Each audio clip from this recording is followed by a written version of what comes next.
everyone, it's Maria, and welcome to the Breaking Up with Toxicity podcast. Thank you for being with me today. Each week, I will connect with people as they share relatable life experiences. We will talk about and at times challenge reoccurring unhealthy and toxic patterns that keep you from the changes you want to see as you break these unhealthy cycles. So let's get started and see where this show will take us today. Be sure to listen and don't forget to follow so that you never miss an episode.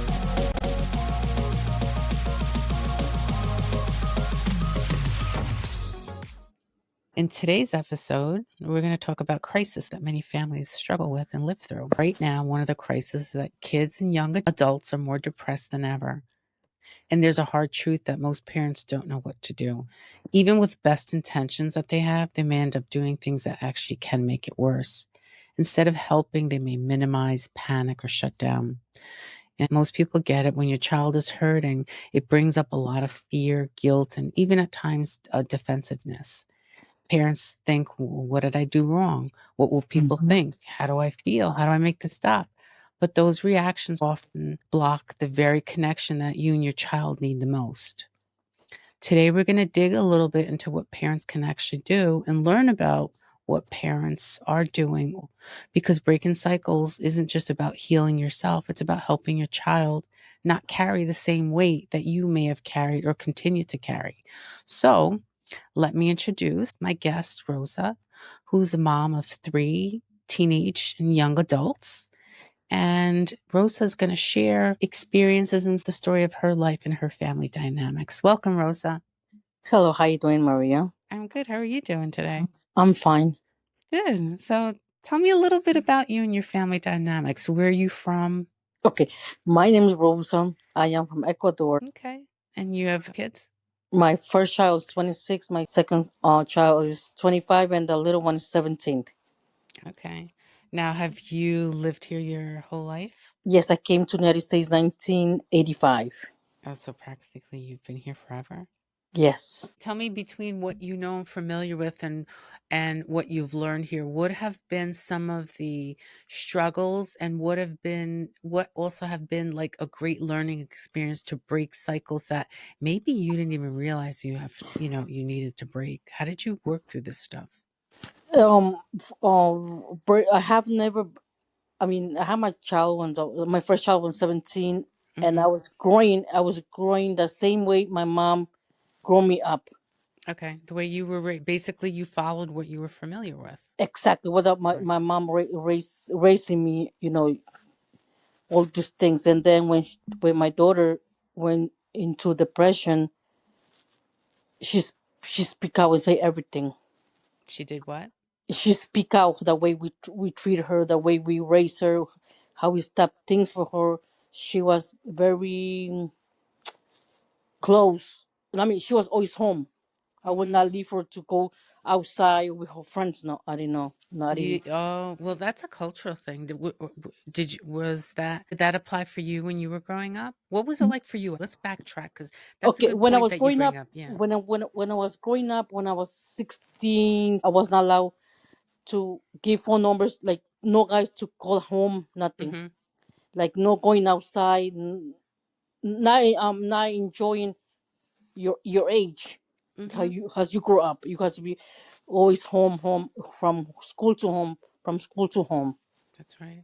That was many cultures. We have so many similarities. Correct. And so many people think that we're so different. We're actually not. If people, I mean, more and more people are vocal and talking more about this. So many things can resonate. People do share a lot of commonalities. And the more that we talk about this, the more we're able to not only break the cycles, but to understand. Now, as an adult, seeing that, when you were younger, how did that make you feel with your mom? What was your relationship like? My membership was good, It was not like good. not 100% good, but it was.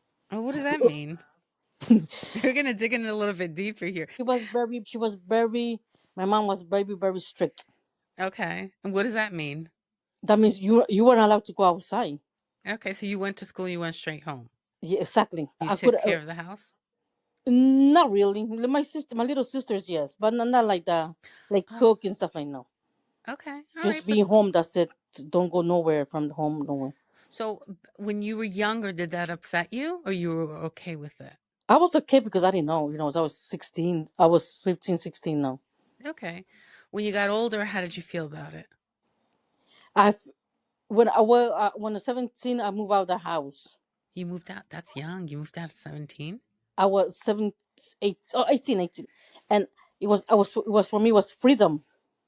Okay. Where did Like you go? I came to Westchester. Okay.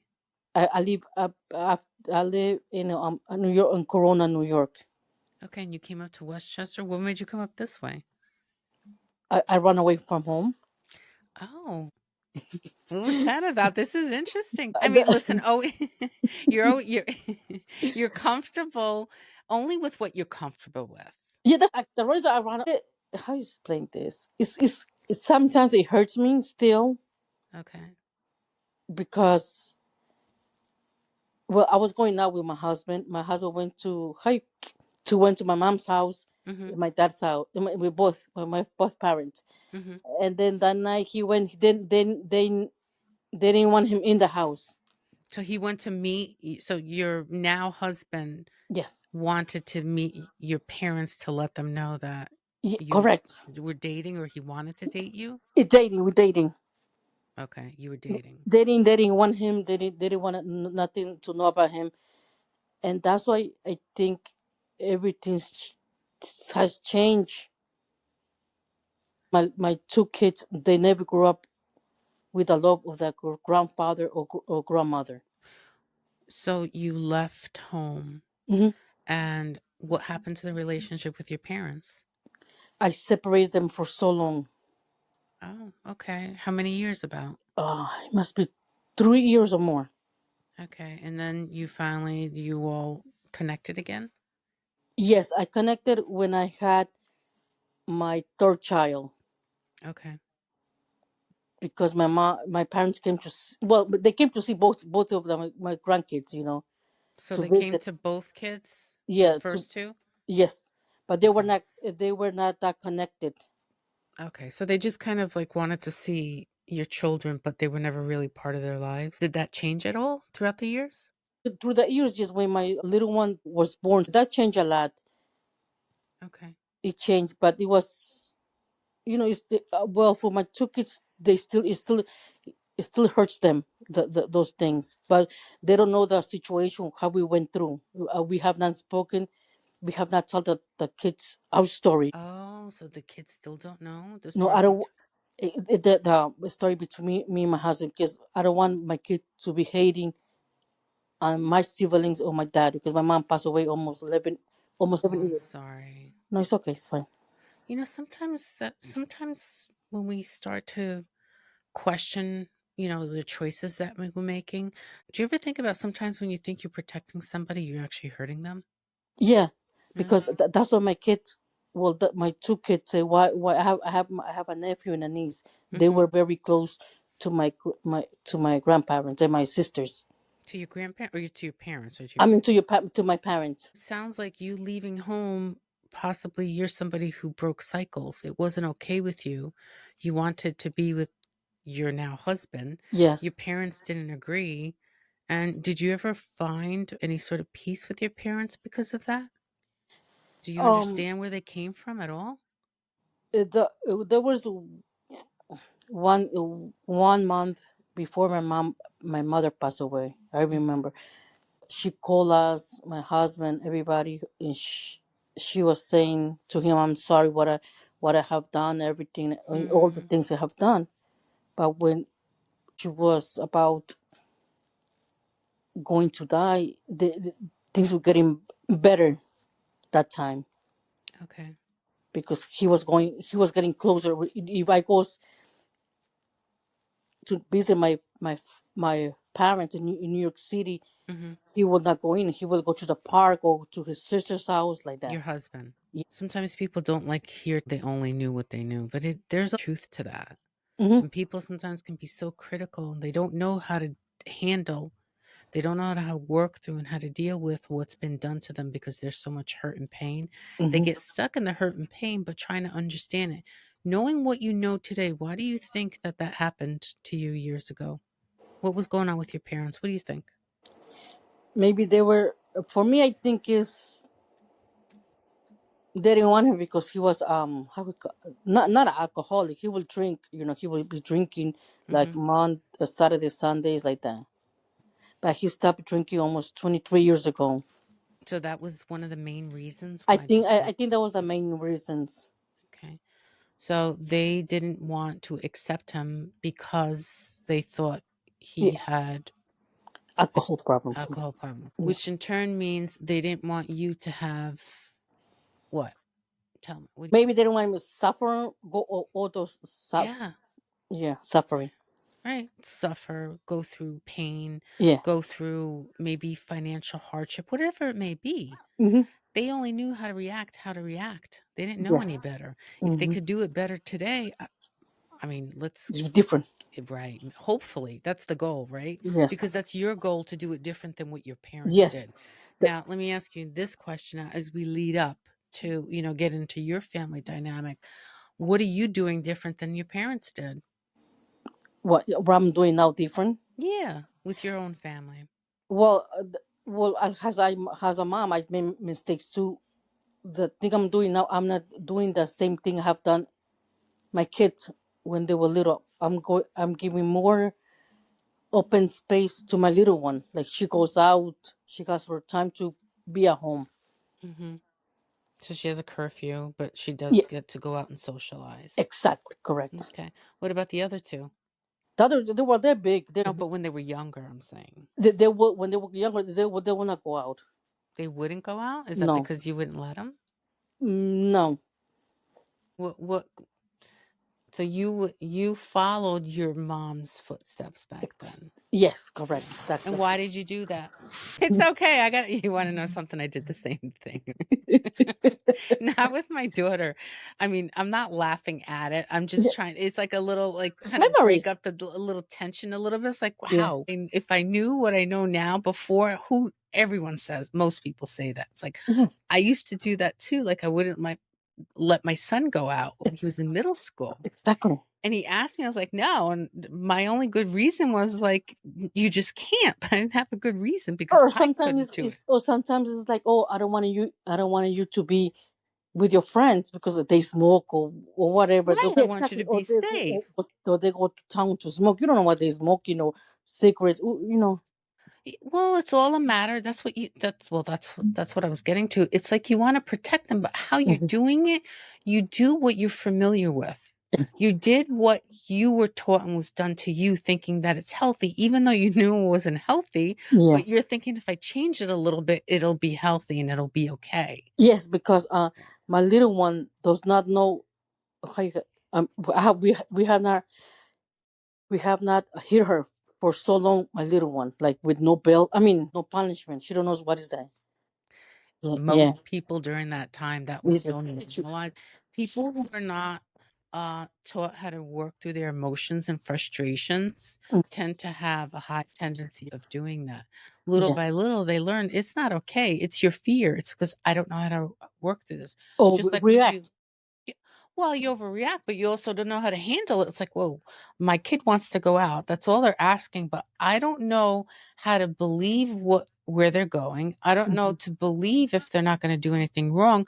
I also want them to be safe and nothing to happen to them. Correct. So how do I find a balance? How do you find a balance? Is you learn how to trust, Correct. you learn Exactly. how to communicate, and you learn how to put those expectations in place.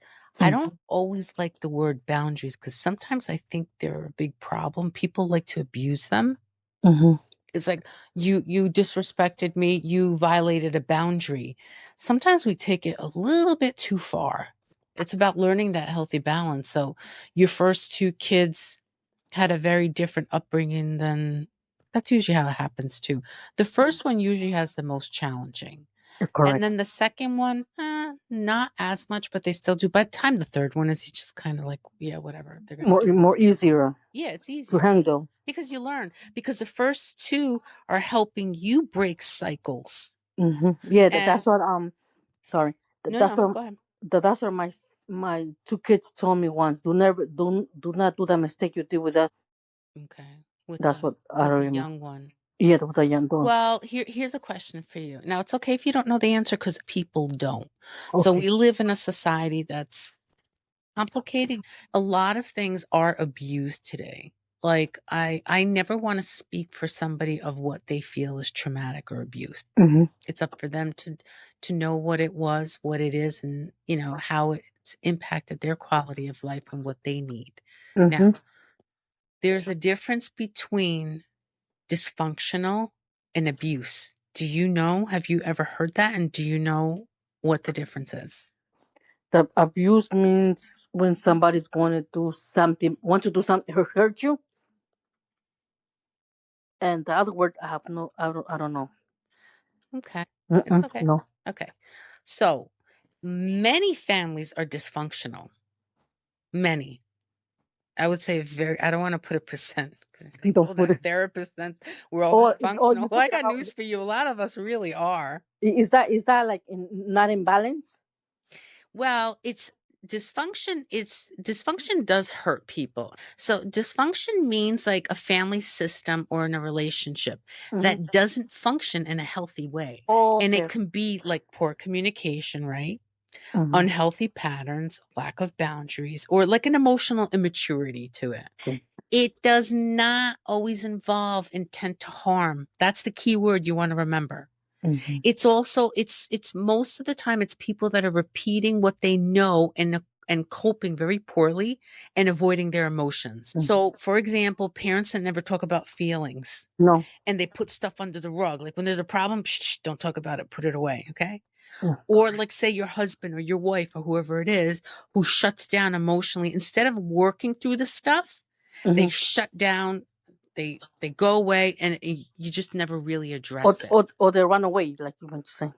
Yes, that too. Yep. Mm-hmm. And then you have like say what families where nobody knows their roles. Like you have your kids taking care of your parents emotionally, and that's not healthy. That is what dysfunctional is. But the key word here, it's not intent to harm. Now, abuse goes way beyond dysfunction. It's Mm-hmm. intention to harm. Okay. That's what the difference. It's not just unhealthy. It's Unhealthy. destructive.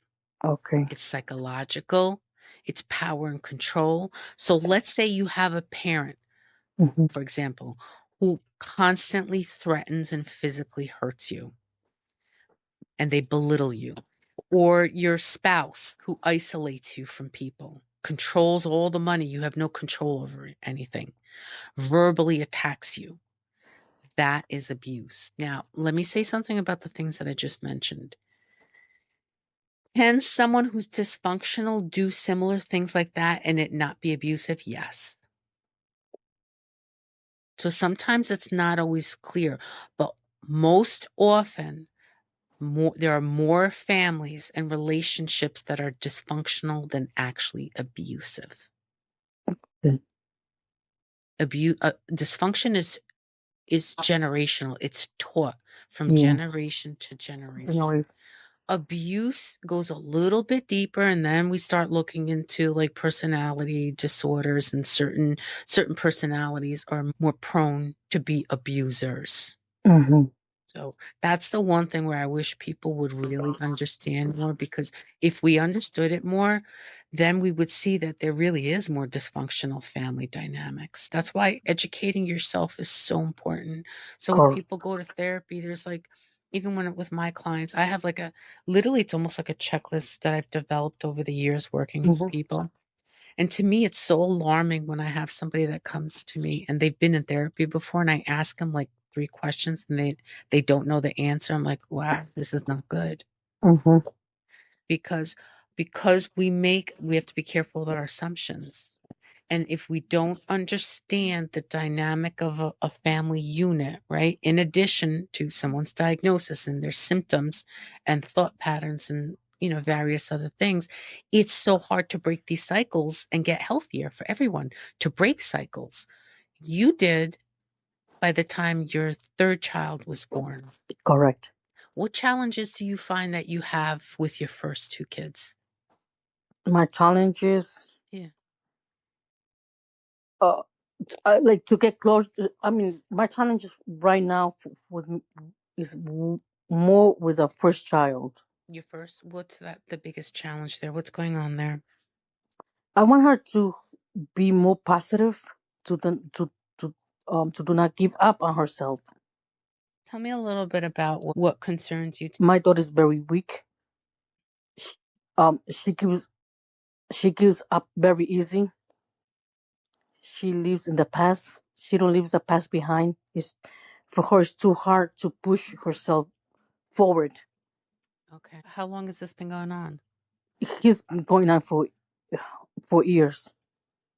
Okay. She has begun to a lot of therapies. And what have you seen, like any positive changes over the years? Well, I have right now. I have seen changes Okay.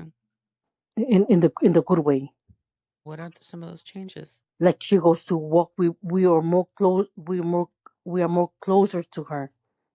Okay. I'm closer to her. Before it was like fighting each time, dissing each other, whatever, saying words to each other's. Be Okay. respectful. You're more respectful? Hmm. Okay. Before was more this is was no respect before with us between me and her. Okay, so how did you handle that years ago? Like, how was your reactions? Not to put any fault or anything, but many parents are learning. Yes, they did have their struggles. So, Yeah, what were things that you were doing? Because I don't know if you can relate to this. Like, they were just brushing things off, like, minimizing, like you just kind of didn't listen to them. yes, correct. That was. Well, she would tell me something. I said, I don't care. Just Yeah. push yourself and do it, whatever you want to do. Not actually listening to them. Eh, Or the classic, what people don't realize, I don't know if you remember doing any of this, but when your kids are talking to you and you're working and doing things, you're like, yeah, yeah, yeah, you're just kind of like, you don't pay attention. you're not really paying attention, right? No, But they, because right. you're on the phone or you watching TV. Mm-hmm. Mm-hmm. Yeah. Okay. So when Where did you start noticing this with her? I haven't noticed when she was little. I mean, when she was like 15, 16. Okay, so in We teenage years. we were not getting along. Well, she gets along more with my husband since Oh, she was baby little. Still now, she tells all her issues. Sometimes she tells me now too, and then I try to help her, talk to her. So you gotta leave the past behind. This happened for a reason. okay. So let me ask you this now. Can I put you on the spot? Yeah. Okay. When you tell somebody you have to leave the past behind you, what are you telling them? To do not think over again. Okay. But how can you do that if you haven't worked through it? Because I think I say it because Ari went through the things she went through. Maybe Right. for her, it's more harder to do it. Yeah, it's more of a challenge. She doesn't know how. She's trying to learn how to Mhm. do it. And with all these things that she's feeling, she didn't know how to get or ask maybe for the help that she needed. I'm glad that you started to notice some positive changes. Yeah, she is a good positive. I've always talked to her. I say, you gotta. I say you gotta follow your therapist. What she's saying to you. Do you did the papers? You did this? Have you done it? She say yes, mommy, but you have to do it. It's that's all up. It's all up to you. It's not about me. I'm just telling you what to. I'm just pushing, encouraging you to do it. You see now, you're learning to drive. You're gonna be little by little. You have your own license. Encouraging her is important and supporting her and educating yourself also. Mm. It's difficult to help somebody when you don't understand it. Yes, correct. You could do more harm. That's like I have a general rule. When I work with adolescent or teenagers, Mm-hmm. I have to meet their parents. Their parents have to come to a session or two. They don't have to come all the time. A check-in. It depends what the Yes, yeah, kids in therapy for. But that's one of my rules and I let parents know and if they don't agree to it, then I will not work with their kid. that's also true. One day, well, my daughter said, "Oh, you don't know my feelings. You don't know how I'm feeling. You don't know Mhm. nothing Mhm. because we don't know what she's like. You say we don't You know don't. how she's feeling. I don't know what to do or give her. go buy her ice cream or go buy her McDonald's to make her feel better. But now I know we're doing something wrong with like that. Well, you're doing what you know. That's why I encourage parents to learn and be part of the education Mm-hmm. to understand it because it's really difficult to relate and help somebody if you don't understand it. No different, even when they're younger. It's like you want to send your kid to therapy, but they go back home and it's the same thing happening over and over. Exactly. So this is no different, except for she is an adult. Yeah. So, and then it becomes like, okay, what can mom learn? What can dad learn? There's various different things that you can learn. As simple as they are, they make a world of a difference. Mm-hmm. Educate and understand. Rosa, do you know your attachment style? Oh my god, what is that? I mean, It's okay if you don't know. It's scary because a lot of people don't know. what is that? I mean, what about you? I like to hear music. Sometimes I read books. Nope. So that's not a diagnosis. It's not a diagnosis. Now, if someone's never been in therapy and they don't know the No, answer, I'm like, oh, okay, I get it.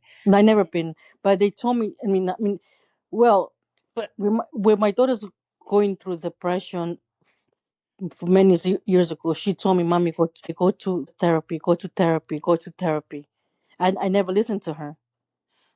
well, some people are nervous. Some people feel, I back was then it was a little bit different, and some the people I will feel tell her that shame. I will say, "Oh, that's for crazy people. That's not for me. I don't need it." I mean, my I don't opinion. have crazy people, okay? I don't. No, I have people who want to be it to myself. educated. I know. Yeah, I want people I never look at how other people practice. I really don't care how they practice. I know that sounds a little bit harsh, but I don't. yeah, I've found the best way that is so effective is to educate people first. correct.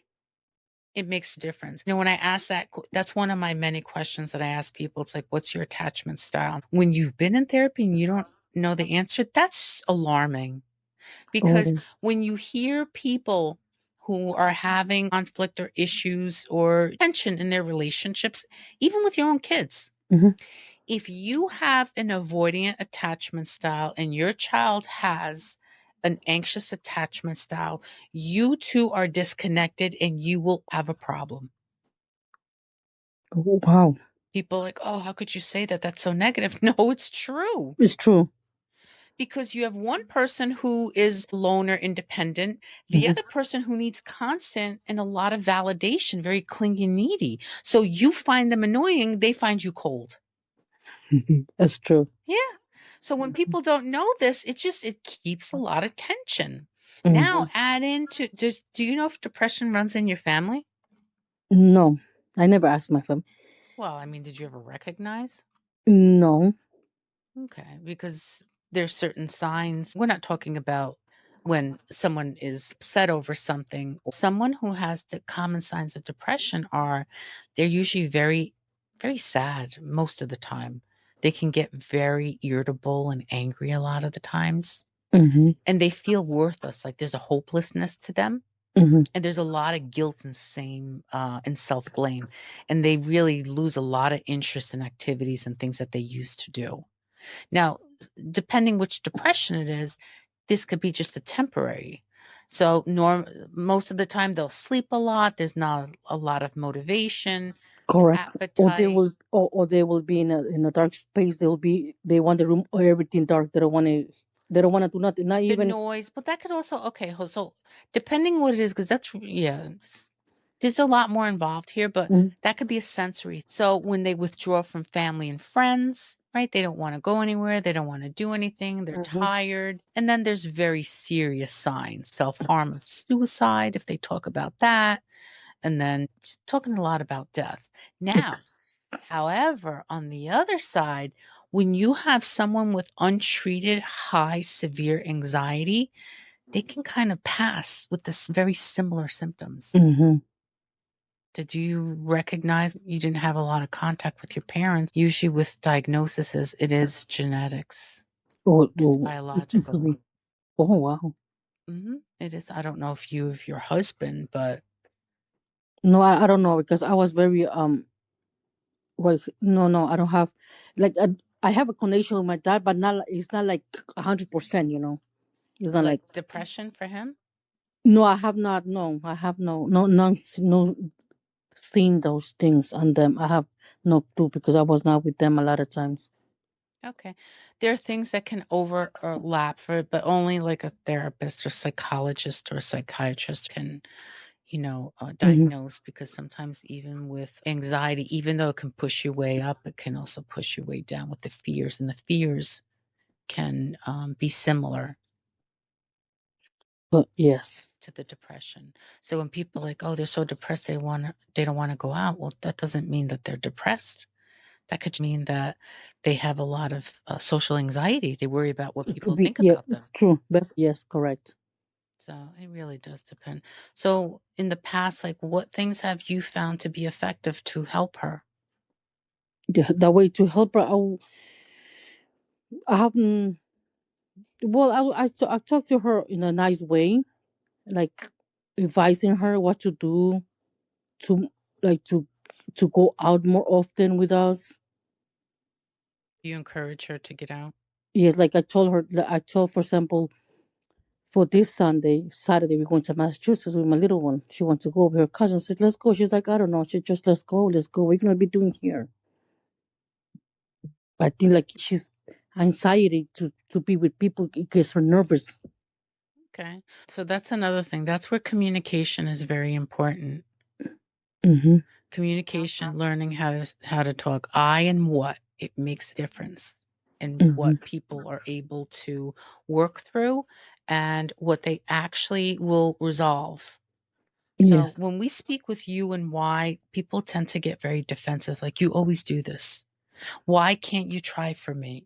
Things like that. People do get very defensive, and they want to prove why you're wrong and they're right, or why you're making them feel bad.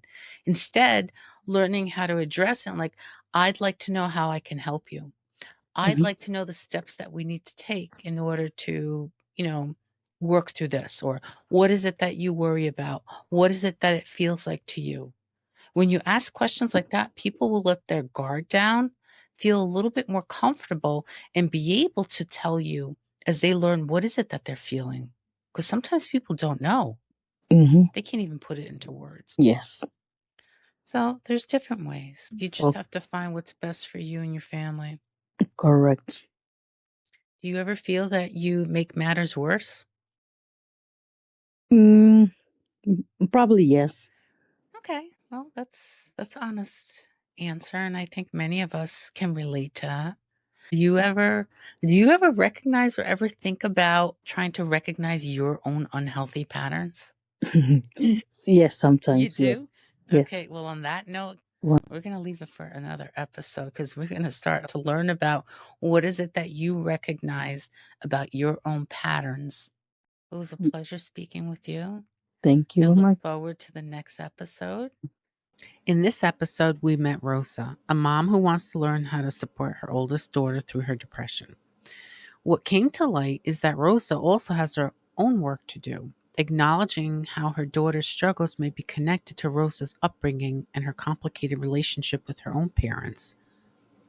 What we started to learn was how the challenges between generations can overlap, and how a parent's unresolved pain can quietly shape the way that their own children experience life. So, Rosa's story reminds us that healing often happens on both sides. Join us in our next episode as we continue this conversation with Rosa.